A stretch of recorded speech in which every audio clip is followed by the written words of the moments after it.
नमस्कार, आप देख रहे हैं कंचन टीवी। आपके साथ मैं हूं गौरव राजपूत।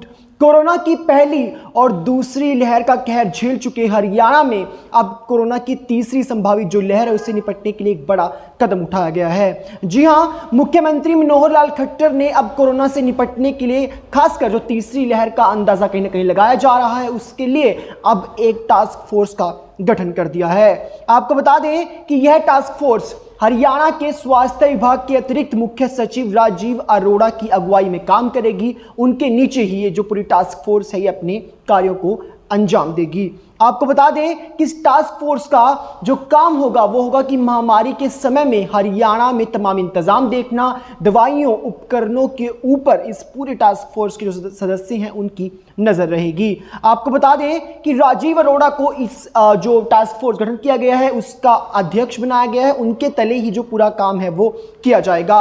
लेकिन बड़ी बात इस टास्क फोर्स को लेकर ये कि माना जा रहा है कि मुख्यमंत्री मनोहर लाल खट्टर ने पूर्व मुख्यमंत्री भूपेंद्र सिंह हुड्डा के कहीं ना कहीं सुझाव पर इस टास्क फोर्स का गठन किया है। जी हां, पूर्व मुख्यमंत्री हुड्डा ने दरअसल एक पत्र लिखा था जिसमें उन्होंने मुख्यमंत्री मनोहर लाल से कहीं ना कहीं मांग की थी, उन्हें सुझाव दिया था कि कोरोना से निपटने के लिए एक राज्य स्तरीय टास्क फोर्स का गठन किया जाए। और अब हरियाणा सरकार ने, मनोहर सरकार ने इस टास्क फोर्स का जब गठन किया है तो इसे कहीं ना कहीं माना जा रहा है कि हुड्डा के कहीं ना कहीं सुझाव के बाद ही हरियाणा सरकार ने ये कदम उठा है। अब इसके दो मायने हैं। पहला मायना ये कि विपक्ष इस बात को लेकर अब कहीं ना कहीं अपनी बात सामने रख सकता है कि उनकी बात मानी गई, उनका सुझाव हरियाणा सरकार ने माना है।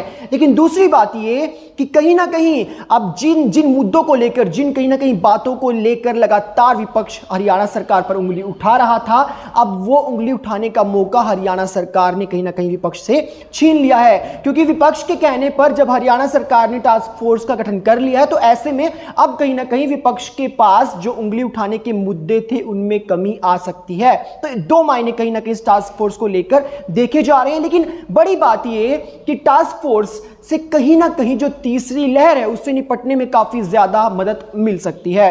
क्योंकि लगातार जिस तरीके से हमने दूसरी लहर में देखा कि लगातार जो प्रदेश के अस्पताल थे, ऑक्सीजन की कमी रही, इंजेक्शन की कमी रही, दवाइयों की कमी रही, तो उसे देखते हुए अब रणनीति बनाई जा रही है जिसके तहत हरियाणा के हर अस्पताल में हर बेड पर ऑक्सीजन सिलेंडर पहुंचाने को लेकर काम किया जाएगा।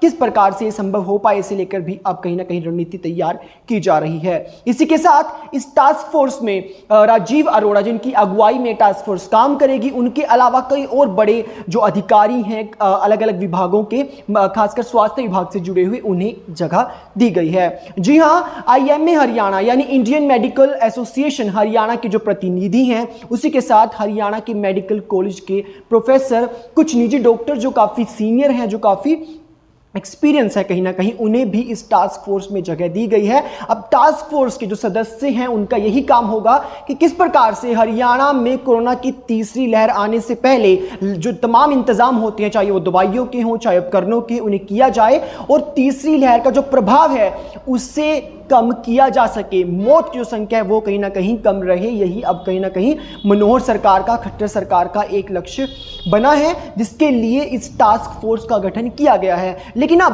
बड़ा इंटरेस्टिंग ये होगा कि किस प्रकार से इसे लेकर जो विपक्ष है, खासकर हरियाणा कांग्रेस की बात की जाए तो किस प्रकार से उनकी प्रतिक्रिया सामने आती है। वो इसे अपनी जीत बताते हैं क्योंकि लगातार उन्होंने मांग उठाई थी भूपेंद्र हुड्डा ने, या फिर वो कहीं ना कहीं इसे लेकर भी कुछ ना कुछ कमी आगे निकालेंगे। ये देखना अपने आप में बेहद रोचक रहने वाला है। इसी के साथ ये वीडियो अगर आपको अच्छी लगी हो तो आप इसे लाइक कीजिएगा, इसे शेयर कीजिएगा और देश और प्रदेश से जुड़ी तमाम खबरों के लिए देखते रहें कंचन टीवी।